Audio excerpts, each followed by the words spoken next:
Olá pessoal, boa tarde mais uma vez. Estamos aqui começando essas lives que eu faço sozinho no final do mês. E nesse início aqui, eu deixei um pouquinho aí a ópera Lídia de Oxum, que é uma ópera baiana feita com libreto do Idásio Tavares e música de Lindenberg Cardoso. Lindenberg Cardoso, ele é um compositor aqui de Livramento de Nossa Senhora, uma cidade perto aqui da minha, portanto um compositor aqui da Chapada Diamantina, que tem um trabalho muito relevante como maestro e como compositor também. Então ele que é um dos compositores dessa ópera aqui, que é a Lídia de Oxum.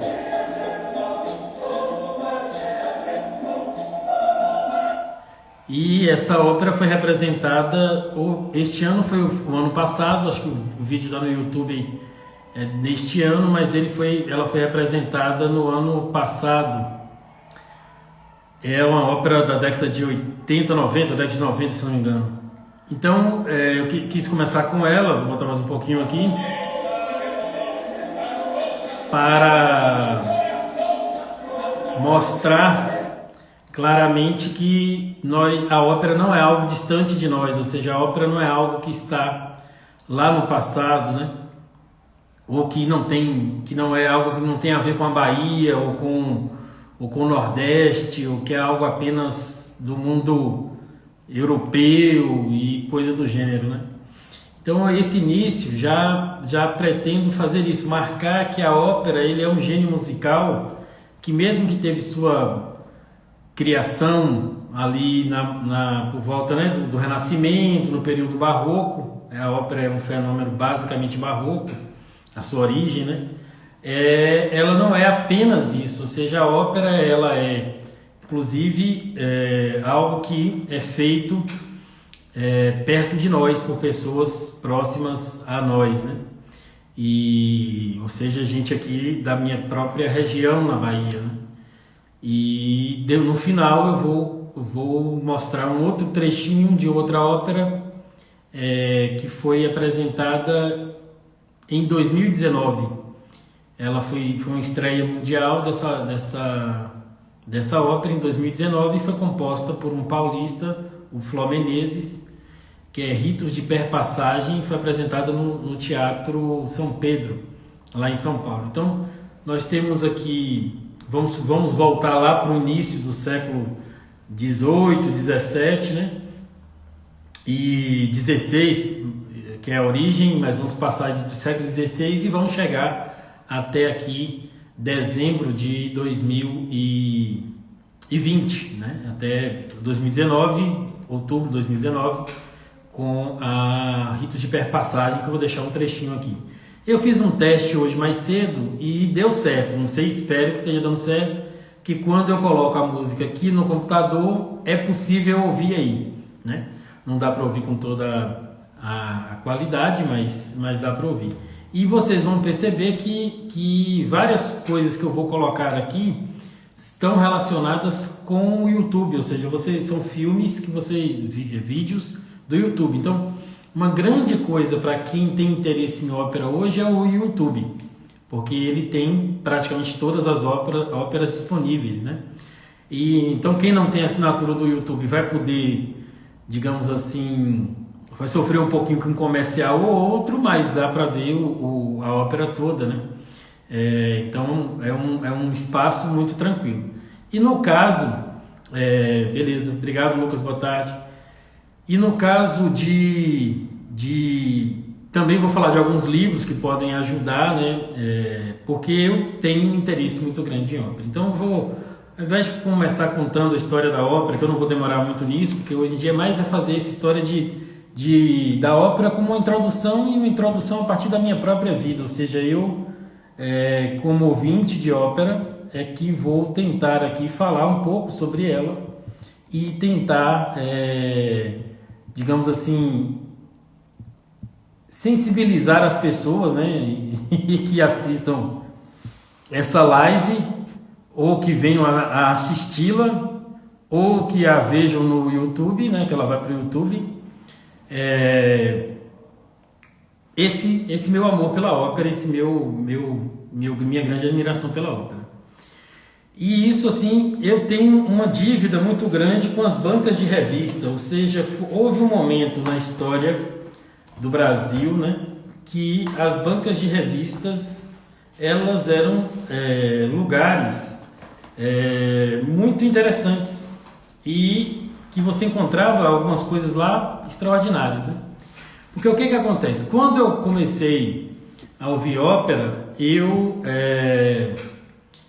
ouvi em disco, mas aquilo não me dava uma alegria, assim. Eu via e ficava gostando muito mais de áreas do que de óperas. Então eu gostava de algumas áreas, mas não era necessariamente as óperas que eu tinha acesso e que me davam esse interesse maior de ouvir a ópera como um todo e de digamos assim, me aprofundar nisso, né?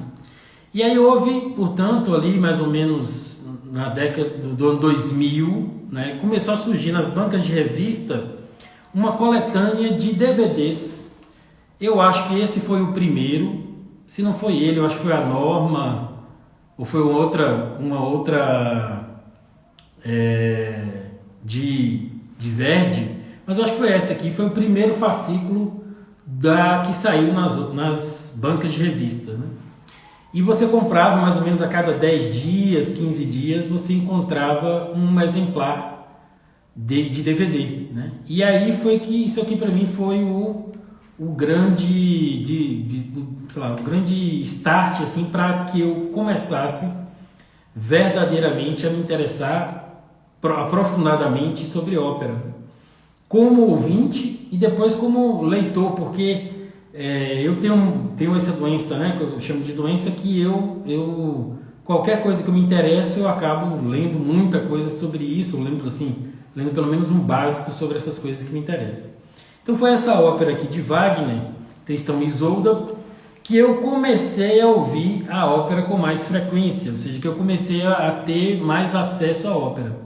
E aí tinha toda aquela questão de quem já viveu tempos de banca de revista, né, que você ficava esperando o fascículo.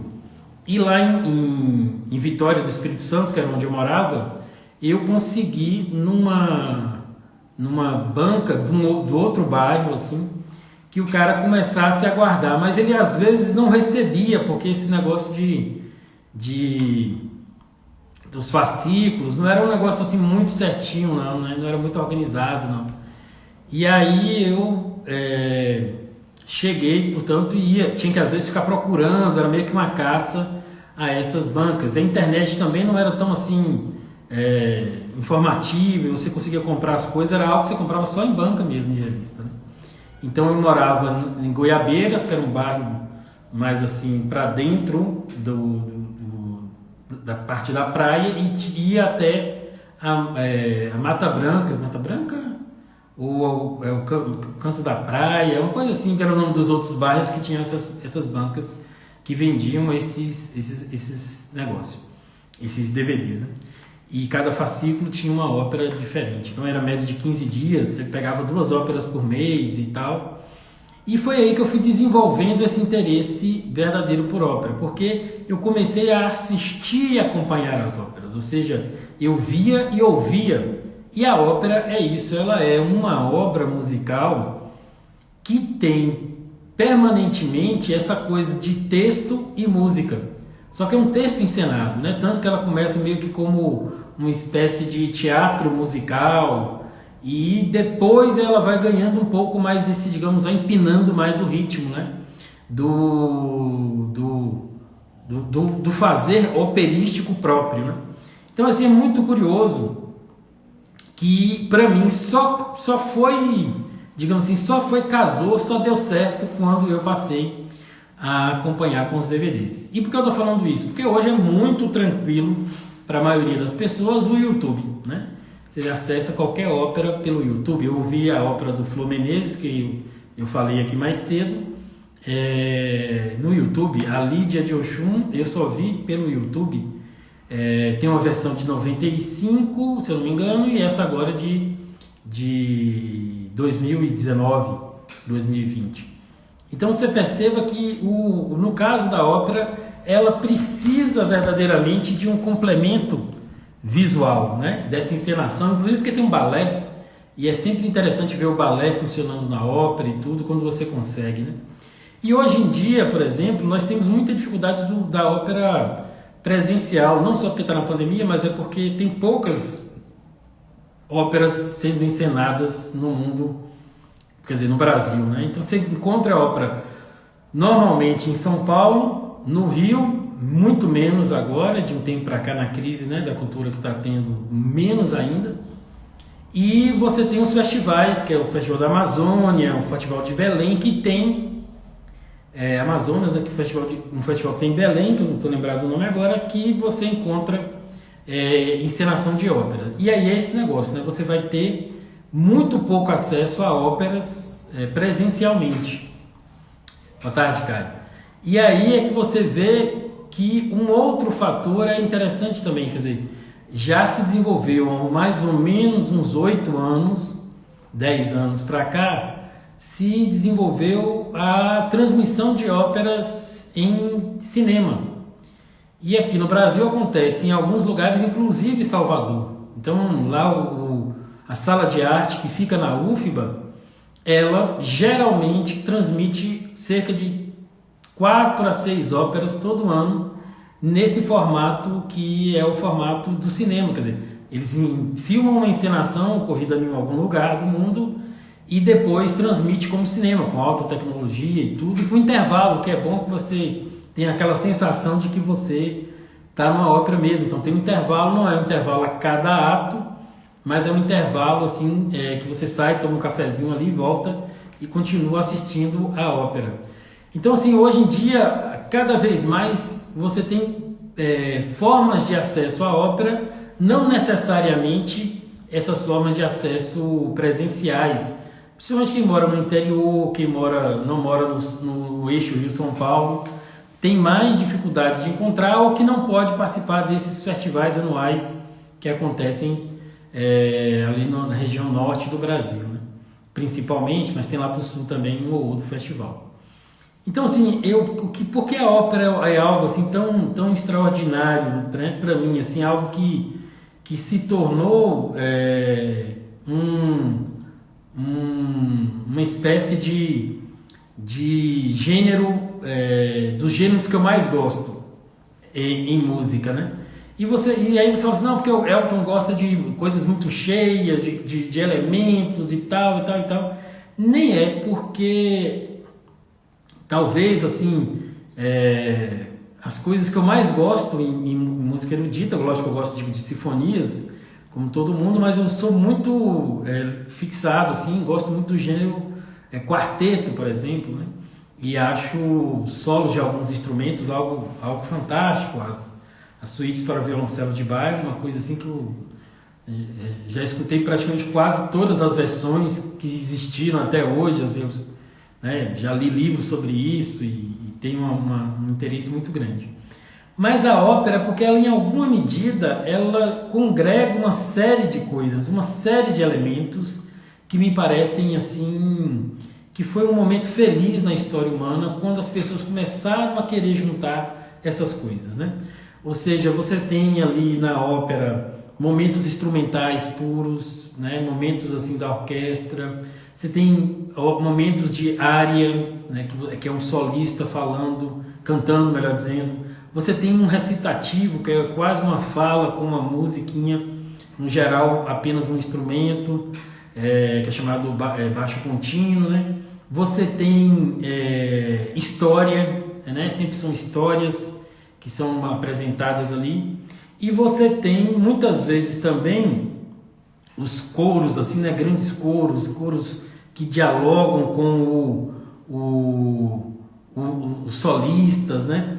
E tem toda uma história, digamos assim, que envolve isso. E nas óperas mais antigas, algumas modernas e contemporâneas, também você tem sempre o balé. Eu sempre sou e sempre fui muito aficionado com balé, desde que eu tinha 16 anos de idade, assim, eu vi um balé e aqui em minha cidade, por um acaso, um balé que veio de Belo Horizonte, e aquilo ali também é uma coisa assim, que eu tenho uma extrema afeição assim, né, pelo gênero balé e tudo.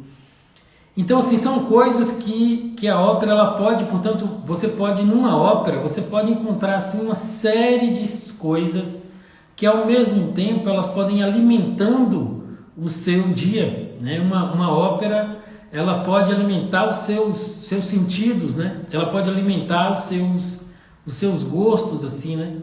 E é uma coisa muito curiosa que nas óperas, assim, a ópera já foi um negócio muito importante no mundo, uma coisa assim que era muito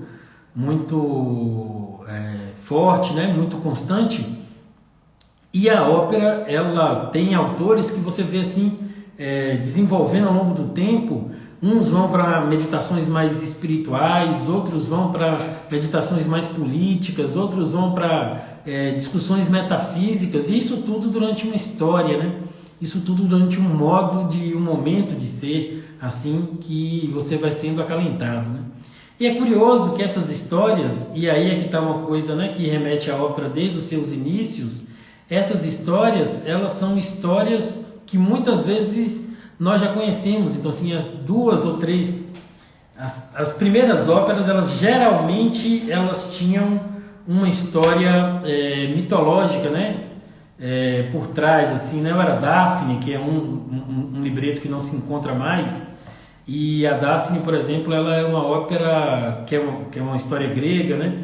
E nós vamos ter ali várias óperas iniciais e que serão óperas com Orfeu, né? Assim, as primeiras grandes óperas, elas vão ser, digamos assim, formulações de Orfeu, né? Que tem tudo a ver a história de Orfeu, um poeta que canta, né? Que tem uma história trágica de amor que vai atrás, né, da Eurídice, e isso aí tem versões, né? Quer dizer, se você for olhar, tem as versões na ópera, alteram um pouco essas versões da própria mitologia. E como aqui tem alguns alunos meus passando aqui, sabem que eu sou doido com mitologia grega, né? Assim, eu tenho muito interesse nisso e costumo gostar de dar aula sobre isso e tudo. Então, uma das óperas, assim, o grande, né, mestre que vai, digamos assim, fazer a primeira estruturação da ópera é o Cláudio Monteverdi. E a grande primeira ópera dele, digamos assim, que seria aquela que vai dar o primeiro embrião mesmo do que seja a ópera, e isso ele tem a ver com a ópera Orfeu, né, como eu estou falando, com essa exposição do Orfeu. E o Monteverdi, então, ele vai ter aí uma série de momentos, inclusive um momento anterior, e depois quando ele vai para Veneza, né, que vai ser um polo de ópera no período dele, e com muita gente já se desenvolvendo lá, ele também vai ser um desses sujeitos que vão dar o padrão de ópera inicial, que será depois, digamos assim, trocado por um outro padrão de ópera, mas não um outro padrão de ópera, digamos assim, totalmente diferente, mas aquilo que a gente mais compreende hoje, no geral, como ópera, ele será desenvolvido depois, né, assim, por um outro sujeito que nasceu na Alemanha, mas se formou totalmente na Itália, né, porque a ópera é uma coisa assim, fundamentalmente de origem italiana, que é o Gluck, que vai escrever uma ópera também chamada o quê? Orfeu e Eurídice. E aí, de novo, nós temos isso, quer dizer, nós temos uma vida de renovação da ópera muito marcada por essas histórias antigas que nós vimos aqui, que marcam fundamentalmente o início ali e a solidificação da ópera. E esse início, né, que a gente vai vendo, nós vamos ter esse padrão do que seja uma ópera, né? Quais são, digamos assim, os elementos que caracterizariam uma ópera verdadeiramente, né?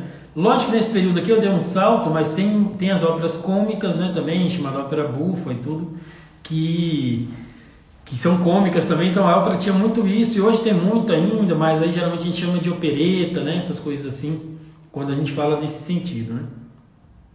Mas a ópera, ela geralmente tem, geralmente, porque nem toda vez é igual, mas geralmente ela tem uma abertura que é instrumental. Essa abertura, ela mais ou menos vai trabalhando com os elementos que surgirão ao longo da ópera, ou seja, os temas musicais.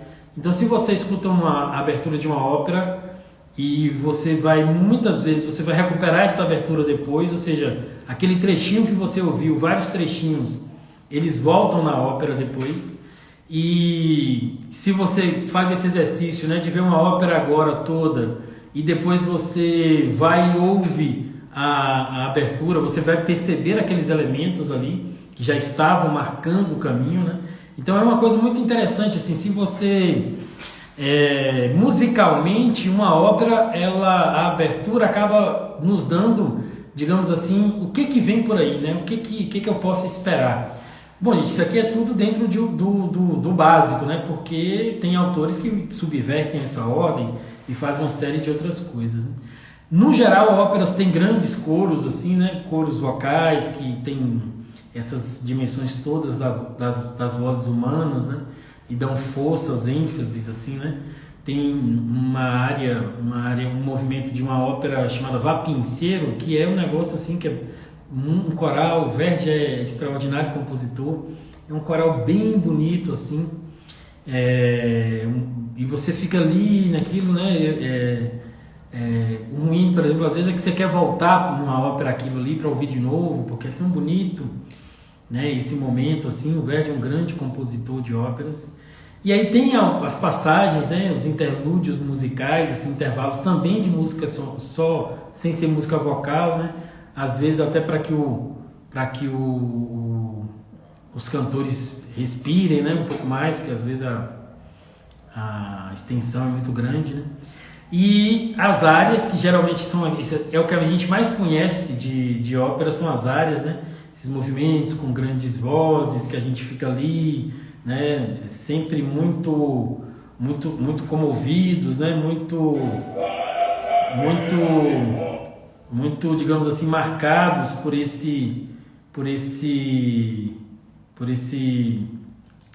essa forma, né? de sensibilização que as áreas nos causam, né? E isso é bem comum, assim, é uma coisa que a gente vai sempre tendo, vendo em óperas e tendo mesmo essa possibilidade, né? Eu estou tentando aqui, deu errado, mas agora acho que vai. Tem uma área mesmo aqui que eu vou soltar um pouquinho aqui.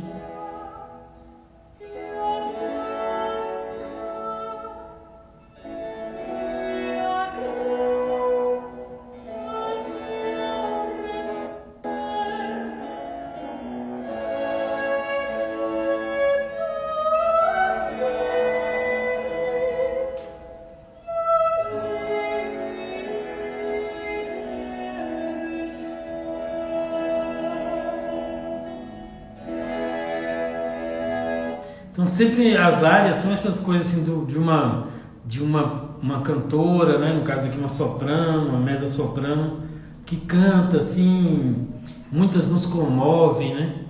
Essa aqui é de uma ópera chamada Rinaldi do Handel. É uma das coisas muito... É linda essa área. E eu gosto muito dessa cantora, que é uma cantora pouco conhecida. Só sei falar o primeiro nome dela, que é Tuva Sorensen, um nome assim... Semisginsen, uma coisa assim. E é de uma beleza, eu acho a voz dela extraordinária. Então, esse tipo de coisa que a gente vai tipo assim, na história da vida da gente, né? Esse tipo de música que começa, que nos eleva, assim, nos pega pelo sentimento, é muito característico, né? do gênero operístico, né? E nesse caso, assim, né, as áreas, elas são as grandes responsáveis durante 300 anos, 400 anos talvez, para chegar assim, para embalar os corações apaixonados, vamos dizer assim, né, dentro desse espectro da música erudita, né? Então é muito curioso isso, como até hoje nós reconhecemos, assim, às vezes, Lucas está falando aí você acha que talvez né, os instrumentos você tenha reconhecido, mas é uma área bem conhecida também, assim, ela costuma estar em filmes e tudo, não pode ser que tenha ouvido, sim. Mas essa ópera é muito bonita também, o Handel tem várias óperas extraordinárias, assim, eu não sei se eu peguei, aqui, ó, tá aqui entre os DVDs, eu devo ter, gente, mais ou menos uns 60 DVDs de ópera, assim, então essa área está nessa ópera aqui. Não é com a mesma cantora, mas está nessa ópera. E também tem algo que é curioso nas óperas, que é o balé. Quer dizer, você vai lá e encontra o balé, e o balé é representado e tudo, e isso é uma coisa muito, muito marcante na história também das artes, né? E essa coisa que a ópera tem, ela mistura teatro, balé, música, poesia, imagem, né? História. A ópera, é por isso que eu acho que ela é uma arte que alguns chamavam de arte total, né? E porque eu acho que nesse sentido é mais do que o cinema, o teatro como arte total, é porque a ópera ela é feita ali ao mesmo tempo, não tem cortes, e é música e poesia e canto e tudo junto e tudo ao mesmo tempo, né? Pois é, Jadilson, eu realmente fiz um programa musical aqui, para quem não sabe, na Rádio ESB, há uns bons 6 anos, eu acho, não, acho que mais, uns 7 anos mais ou menos, eu fazia todo sábado, eu e Beat, um amigo meu, que já fez uma live comigo, vai voltar daqui a um pouco fazer outra, e a gente tinha um programa de música. Curiosamente, no primeiro dia que nós fizemos o programa, a gente falou da Carmen de Bizet, que é uma ópera, né? Inclusive, foi um dos primeiros programas que a gente fez depois também, foi só sobre a Carmen, que é uma ópera muito conhecida, muito, muito popular, muito bonita. O Nietzsche era doido com essa ópera. Mas a ópera começou lá em Florença, como eu mais ou menos falei com vocês, ali, um negócio chamado Camerata Fiorentina, que começou a fazer um pouco essa mistura de recitativo com a melodia, né? E muito marcada ali pelas histórias antigas, até mesmo tinha algumas encenações da Divina Comédia, né? Dizem que o pai do Galileu, por exemplo, era um compositor e está envolvido nesse início desse fazer da ópera, né? Lá em Florença, que é a região muito importante. Aí a ópera vai passando ali por Roma, depois vai ganhar assim, seu grande destaque em Veneza, né? Que é o lugar assim, que vai ser meio que o centro, né? de ópera que existia na Europa naquele momento ali. E muita gente foi tendo, assim, digamos, participações nessa coisa inicial da ópera, né? E tem a ópera bufa, como eu falei, que geralmente é a ópera assim, meio que mais brincalhona, mais digamos assim, tranquila. Não é ainda uma ópera cômica, né? Mas ela tem esses elementos, digamos assim, um pouco mais da vida cotidiana, de trabalhar, né? De ter elementos mais naturais, assim, do que a ópera que a gente conhece mais notadamente, né?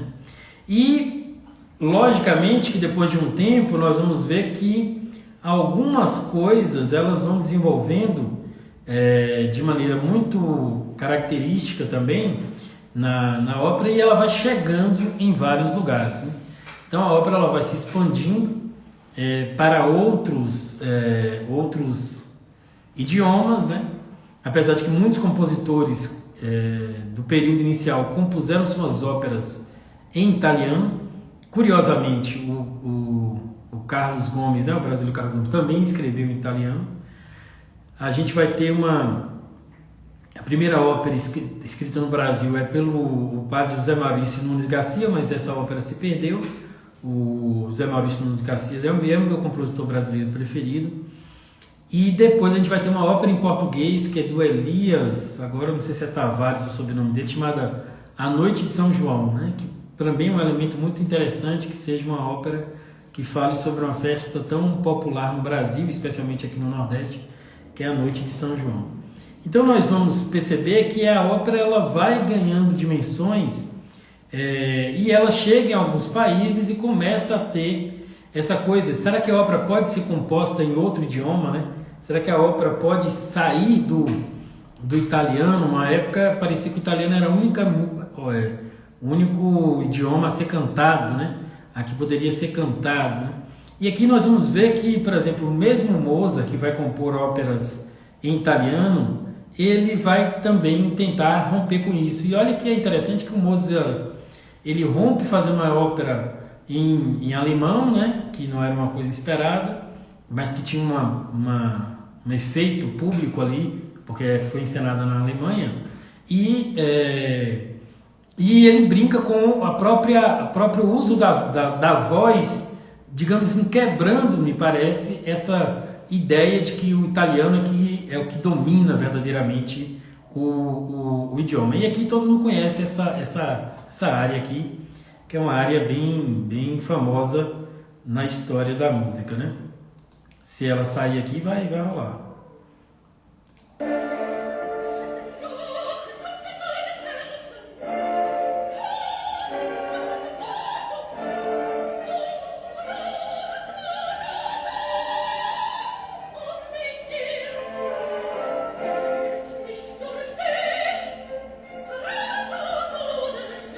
E está em alemão.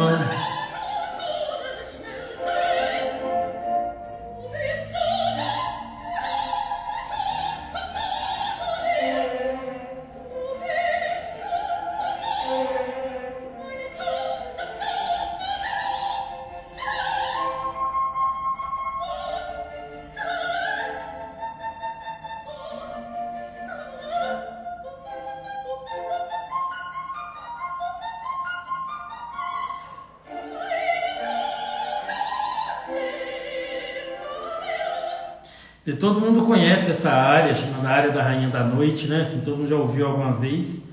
E vocês veem que além do alemão, que ela a parte que a gente entende, entre aspas, né? É alemão, essa parte que ela quebra, né? A língua ali, né? Quase com uma coisa que no jazz depois vai ter, que não é o caso, mas lembra muito essa coisa que aparece no jazz depois como improviso e tudo, é uma coisa assim que é belíssima, né? Se a gente vê assim que é isso, que a ópera ela não ficou presa, digamos assim, nas convenções mais tradicionais. Ela foi capaz de dar passos, né? E dar passos que foram só foram melhorando não no sentido que o anterior era ruim, mas melhorando no sentido de que foi ampliando as possibilidades. Ou seja, a ópera ela vai cada vez mais entrando como um elemento que vai ficando, digamos assim, expandido, né? E isso é uma coisa curiosa, assim, como a gente precisa, nesse sentido da ópera hoje a gente até a bossa nova aqui no Brasil, vamos assim, simplificadamente, os cantores eles tinham quase que vozes operísticas também, né? Assim, e a gente sempre teve esses cantores aqui no Brasil que eram meio que grandes tenores, né? Que tinham vozerões, né? E vozes, no caso, vozes mais graves, não tanto de tenores, mas essas vozes mais assim impostadas, né? E aí é curioso como a gente depois vai tendo esse tipo assim, essa quebrada da voz, né? E aí fica estranho, como o Lucas está dizendo assim, que o canto lírico às vezes soa estranho, né? Parece uma descrição estranha e tudo, principalmente quando é cantado em português. Uma coisa que me ajudou muito a quebrar, entre aspas, essa percepção foi ouvir as canções feitas por compositores eruditos de músicas populares, não, de músicas que a gente chama de lied, né? Espécie de canções que vão quebrando. Então a gente tem várias canções que foram quebradas ao longo do tempo, canções de teor popular e que os cantores líricos cantam, né? E aqui a gente tem muito em português, inclusive. Mas no geral, o que acontece com a gente, né? É quando a gente vai reconhecendo, digamos assim, o próprio ouvido, né? Tem estudos que demonstram isso, que porque essas listas que a gente vai fazendo e o YouTube, o próprio Spotify e outros desses aplicativos de música, eles vão nos dando música semelhante à que a gente já estava escutando. Ou seja, há um estudo que demonstra que a gente tem muita dificuldade de ouvir coisas novas. É muito curioso. Muitas vezes você, por exemplo, tem um compositor, um músico, um cantor, uma cantora, uma banda que você gosta, e aí eles lançam um disco meio diferente do que eles fizeram antes, e a sua tendência é achar que aquele disco não é muito bom e tal, e depois quando você escuta algumas vezes, é que você, digamos assim, perde a birra com aquele novo disco, até gosta muito, e às vezes vira o melhor disco que você tinha ouvido daquela banda, o cantor e tal, o cantora. Mas olha como é curioso isso, né? Quer dizer, a gente precisa, o ouvido gosta de ouvir a mesma coisa, como é que chama esse negócio aí os aplicativos usam, né, esse tipo de coisa, porque eles vão fazendo o reconhecimento dessa expectativa de ouvir o mesmo, né? Expectativa de ouvir sempre a mesma coisa, né? A palavra que tá na minha cabeça, eu não estou lembrando aqui, que os aplicativos usam para poder fazer isso. Então a gente precisa lutar um pouco contra isso. Assim, é meio que um trabalho que nós todos precisamos realizar, ou seja, o trabalho de algoritmo, algoritmo, de nos livrar do algoritmo interno que nós temos, ou seja, não é não ouvir aquilo que a gente já escuta com frequência, mas ser capaz de abrir o ouvido para outras coisas, né? Para outras realidades que depois dominam inteiramente ou até se tornam aquele gênero que a gente gosta. Quer dizer, eu, enquanto ouvinte, eu ouvia música que passava na televisão, no rádio. O que meus pais gostavam geralmente era aquilo que era tocado aí. Eu nasci ali no final dos anos 70 e era uma música muito boa, a música popular brasileira sempre foi muito boa, né? E é muito boa, inclusive, né? E aí o que acontece? E nesse período, aí eu ouvia muito isso. Então comecei a ouvir outras coisas, por exemplo, o Elomar e outros cantores regionais, a própria música popular mais elaborada e tudo, né? Como Caetano, Gil, assim, ouvi com mais afinco, e depois João Gilberto e Luiz Gonzaga, que era um grande ídolo para mim, musical, né? Então, nesse sentido, e aí depois que eu cheguei na música erudita, e aí eu fui ouvindo a música erudita, e foi um esforço mesmo, né? Porque meu ouvido não era preparado para isso, eu não ouvia de criança música erudita, né?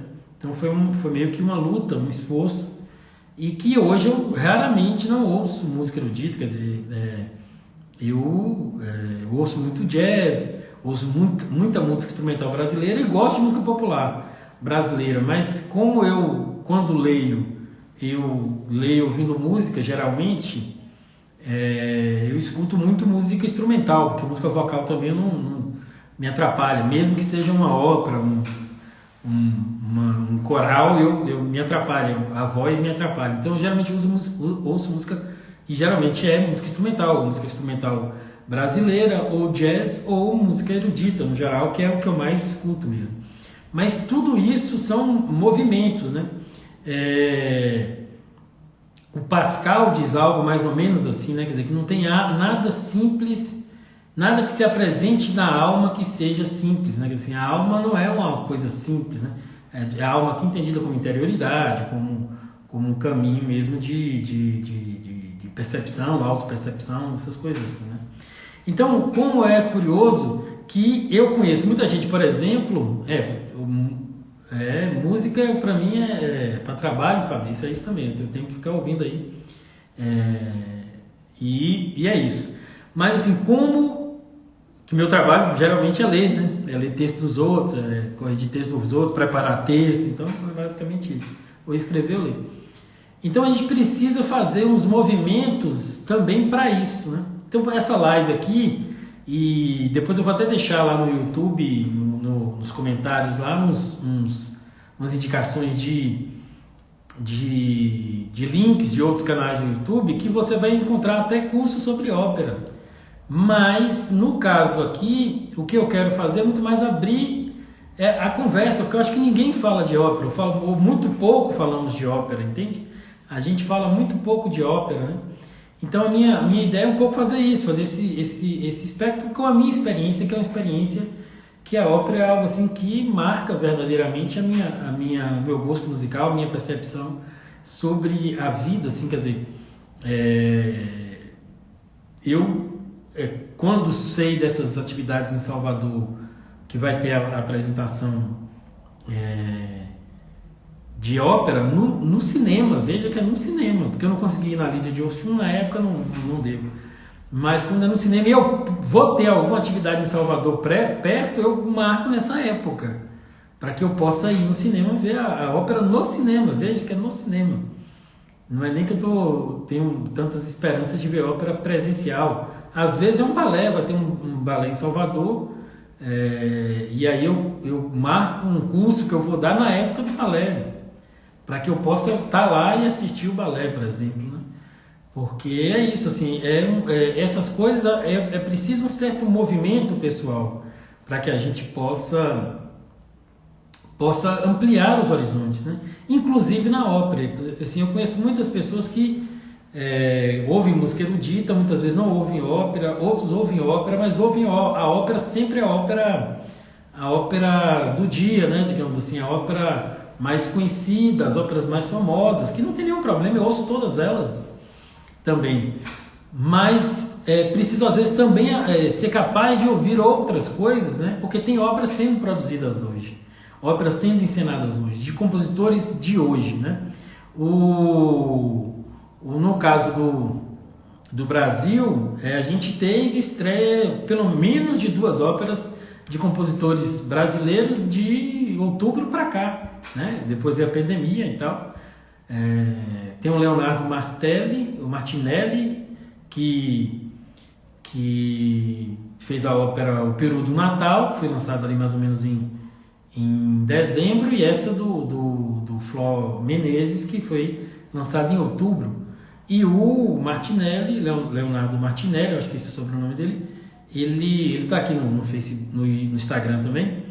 Ele está preparando uma ópera com base numa peça do Plínio Salgado, que é outra coisa, assim, geralmente as óperas, elas vêm de ou lendas, ou histórias, ou livros já feitos, né? Então tem essa coisa com a literatura. Eu acho extraordinário essas relações que a ópera possibilita, ou seja, a ópera, ela nos dá uma possibilidade de muitas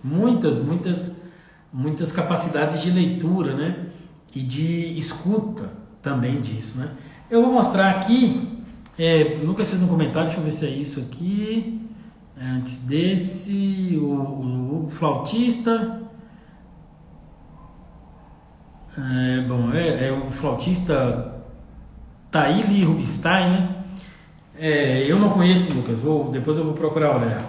E aqui eu vou mostrar alguns DVDs, por exemplo, essa La Bohème é uma ópera bonita, uma ópera muito trágica, mas muito bonita, do Puccini, é uma coisa muito boa de ver. Quem não quer começar por ópera, pode começar vendo esse filme aqui, que é Callas Forever, que é um filme em homenagem a Maria Callas, porque ela parou de cantar num certo período. Esse cara aqui, ele foi amigo de Callas, que é o Franco Zeffirelli, e ele fez um filme como se ela tivesse voltado a cantar depois de ter parado um tempo. História muito bonita. A Callas teve uma vida muito sofrida. Esse filme aqui é muito bonito, assim, uma homenagem a ela, a trata muito bem, coisa que ela não pode ter dito, né?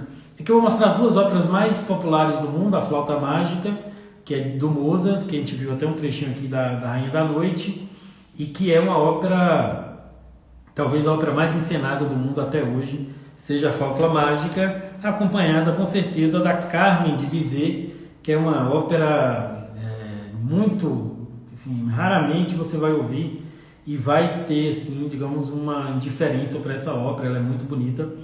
Eu vi inclusive uma versão dela em Salvador, no cinema, em que eles tiram da região daqui da Espanha, original, e fazem a encenação ali na fronteira do México com os Estados Unidos. Então essa ópera ganha também outros apelos, sabe? E muito bonita, assim, muito assim, mostrando o drama dos migrantes, aqui que era um drama dos ciganos, né, de vários. Aqui tem o Fidelio, que é a única ópera do Beethoven, uma ópera extraordinária, assim, mas o Beethoven só fez uma, e é muito bonita, assim. E aqui eu tenho o Wagner, a ópera que é Os Mestres Cantores de Nuremberg. Eu gosto muito da música do Wagner. Talvez o Wagner não seja uma boa pessoa para se ter como amigo, mas a música do Wagner é muito boa. Essa é a ópera das que eu mais gosto, essa ópera Os Mestres Cantores de Nuremberg. Ela, assim, eu escuto muito, né? Tá ali competindo, digamos assim, na minha recorrência com a Flauta Mágica, com a Carmen, né? E com as óperas do Verdi, que eu sou apaixonado. E tem, assim, filmes também, no caso do Wagner, tem uma biografia do Wagner, quem quiser ver, fala muito de ópera. Tem do Verdi, eu não achei aqui, porque eu também não procurei muito, mas eu tenho vários desses episódios, assim, do Verdi, do Wagner, do Bach, todas essas coisas, mas assim, eu trouxe o Wagner e o Verdi, porque são autores de óperas mais conhecidos, né? Mais famosos. E tem esse filme aqui do Amadeus, do Mozart, que é um filme também que todo mundo conhece, que todo mundo já viu, né? Já sabe, né? Assim, que é um filme muito bom e tem um universo da ópera muito marcado. E é bom o Amadeus, por exemplo, para vocês terem uma ideia. Quer dizer, Mozart fez inúmeras coisas, inúmeras composições, inúmeras coisas, mas o que marcava o período era a ópera, né? O que marcava o período era a ópera. E então é nesse sentido que a gente vai vendo que o universo da ópera dominou muito fortemente o mundo. Esse livrinho aqui, que é o Guia da Ópera, eu comprei esse livro porque ele é um livrinho assim muito interessante, porque ele conta sobre o compositor, conta sobre a ópera, conta sobre como ela surgiu, faz um resumo da história, inclusive dividindo os atos e tudo. Então esses guiazinhos, hoje em dia você encontra tudo isso na internet, você não precisa comprar um guia desse. Mas como eu sou o modelo antigo, eu costumo gostar de livro no papel mesmo e tudo. Então assim, você vai lá, dá uma olhadinha e você não se perde na história, porque como muitas vezes a gente não conhece as histórias, né, a gente acaba se perdendo nas histórias. Então é mais ou menos isso para nos garantir, né? E aí tem muito livro de ópera, eu vou mostrar algumas coisinhas aqui, como esse da Maria Callas, que é uma biografia. A Callas é uma das grandes cantoras de todos os tempos, né? Eu gosto muito da Jessie Norman também, e de uma outra agora que me falhou a memória. Gosto dessa da Netrebko agora, que muita gente fala mal dela, mas também gosto. Tem livros que discutem a ópera, inclusive assim, esse aqui chamando a atenção para a questão das mulheres, ou abordando o lado e o universo feminino das óperas, tanto que o nome é A Ópera ou a Derrota das Mulheres, né? Então, que é um livro bem interessante também, assim, que tira a ópera apenas de um gênero musical, de um gênero que a gente vai ouvindo. Uma coisa que eu gosto de ter é isso aqui também, que são os libretinhos, né? Esse aqui é um libreto da ópera Salomé, do Richard Strauss. Então você tem aqui, no caso dessa edição, que eu trouxe aqui, você tem de um lado o canto, né? O canto na língua original e a tradução de lado, e tem algumas explicações mostrando como é que é. Então você vai lendo ali e você fica sabendo muito da ópera. Lógico, não é para todo mundo que vai se envolver com isso, né? Mas eu gosto, então eu acabo lendo, né? Tendo interesse nisso, né? E tem assim sempre o Don Giovanni do Mozart, né? Que é uma ópera extraordinária. Esse aqui é mais um estudo sobre o Don Giovanni, que é uma ópera que o Mozart faz em italiano, também muito, muito massa. Tem uma coleção que eu tenho alguns exemplares, aqui eu só estou deixa eu ver, eu estou com 4 aqui só à mão, que é do Lauro Machado Coelho. Esse cara é um grande divulgador e contribuiu muito para que a ópera seja conhecida no Brasil. Ele tem vários desses volumes, desses livros, Um dia eu terei todos, eu espero. Que esse aqui é a ópera em alemão, que vai contar como surgiu, como desenvolveu a ópera lá na Alemanha. Esse aqui que é a ópera italiana após 1870. Quem tem interesse, ele faz toda a história da ópera na Itália. É impressionante, esse cara era um fenômeno assim. A ópera russa, né, Mussorgsky, por exemplo, é um compositor que eu gosto muito de ópera e tal, e aí ele vai contando a ópera todo o período na Rússia, e a mesma coisa aqui com a ópera inglesa, e ele vai ter vários outros exemplares sobre ópera, sobre os países, né, que desenvolveram mais óperas no mundo.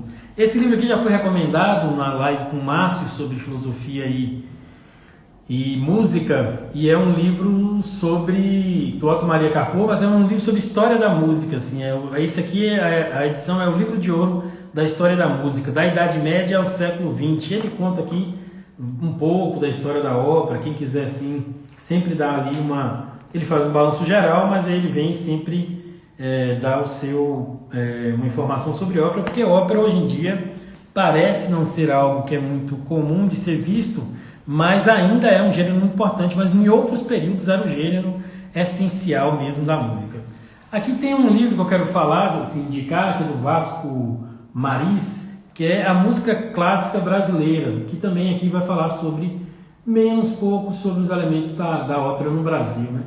E ele é um livro muito bom de ler. Tem um livro também do Irineu, que eu acabei não pegando ali para trazer aqui. Tem outros, eu tenho muitos livros de música, eu gosto muito. E aqui tem o Carlos Gomes, que escreveu o Guarani, o Colombo e outras óperas. E tem esse livrinho aqui da Folha também sobre o Carlos Gomes, que são, assim, digamos, pessoas que no Brasil mais, digamos assim, estenderam a ópera, né? Que fizeram mais a ópera. E aqui tem isso, tem essa lista aí da Nanda Dantas aqui, que é a Carmen, Tristão e Isolda, Carmen, a Flauta Mágica, né? Fidelio de Beethoven, uma lista muito grande de óperas, e eu tenho muitas óperas, muita ópera em DVD. Como eu sempre costumo brincar, eu acredito que pode ter um apocalipse zumbi, e eu quero morar numa casa com energia solar para eu guardar e ficar ouvindo meus discos e meus livros e minhas óperazinhas se houver esse apocalipse zumbi dentro de casa. Então, nesse sentido, o universo operístico, ele precisa de um certo investimento, ou seja, não dá para a gente fazer ópera, digamos assim, ou ouvir ópera, conhecer ópera sem um investimento. O investimento do tempo, que é preciso parar e ouvir. Hoje em dia está muito fácil, você vai no YouTube, todas essas óperas que eu mostrei, todas as óperas que eu falei, você encontra várias versões no YouTube, agora completas, algumas com legenda, ainda é possível encontrar, né? Então, assim, o universo da ópera ele está muito acessível hoje em dia. Como eu falei para vocês, quando eu comecei, a gente tinha que esperar na banca da revista para comprar uma ópera dessa. Não tinha esses acessos, não tinha esse acesso tão facilitado que a gente tem hoje, né? Esse acesso tão recorrente que a gente tem hoje com os youtubers, e você encontra também, se não quiser ver, você encontra no Deezer, no Spotify, em vários lugares, né? Óperas assim. Então é muito, muito impressionante como hoje o acesso é fácil, mas que a gente não está fazendo uso, né? Eu quis fazer essa live, que já está quase uns 5 minutos para acabar aqui o tempo, mas falei pra caramba, né? Mas eu fiz muito essa live porque eu acho uma perda, assim, que o mundo está com várias perdas, né? E uma dessas perdas é o senso da beleza, né? E da beleza musical que as óperas podem nos dar, né? O Arthur da Távola dizia que música é vida interior, né? E quem não tem vida interior padece de solidão, né? E isso, tanto do ponto de vista humano, espiritual, dependendo do que você queira ou pense, né? Uma coisa para mim digamos, não contraria a outra. A gente tem essa possibilidade, essa riqueza da história humana, né? E como eu comecei com a ópera baiana, ou seja, eu comecei aqui hoje mostrando para vocês uma ópera baiana, quer dizer, assim, uma ópera que foi feita por um sujeito aqui da Chapada Diamantina, quer dizer, o Lindenberg Cardoso foi o compositor, né? Alguém ali que está próximo, bem próximo aqui da minha cidade, da minha região, e é da mesma região que eu sou, né? Então, por exemplo, para vocês terem uma ideia, eu passei uma vez, há muito tempo atrás, aqui, não sei querer ser mal, né? Mas eu passei lá em Livramento, a gente procurou alguma coisa do Lindenberg Cardoso e não encontrou nada assim. E aí eu soube depois que eles fizeram tipo um conservatório com esse nome, né? Mas eu acho assim que o Lindenberg merece muito mais de nossa parte, né? Um compositor extraordinário e um maestro extraordinário também. Tanto que o disco de Elomar, que é Fantasia Leiga para o Rio Seco, ele é o orquestrador e ele é o maestro daquele disco, né? E é um disco belíssimo, né? E Elomar também tem a coisa de ser um compositor que não tem ainda óperas gravadas como óperas mesmo, né? Pelo menos que eu tenha visto, não, parece ter um DVD que tem um DVD, não, tem uma gravação, mas ainda não saiu em DVD, né? Porque geralmente tem áreas cantadas e tudo, mas não necessariamente a ópera ou várias óperas feitas, né? Encenadas. Então Elomar também tem essa coisa da ópera, apesar de que eu gosto extraordinariamente das canções do Elomar, né?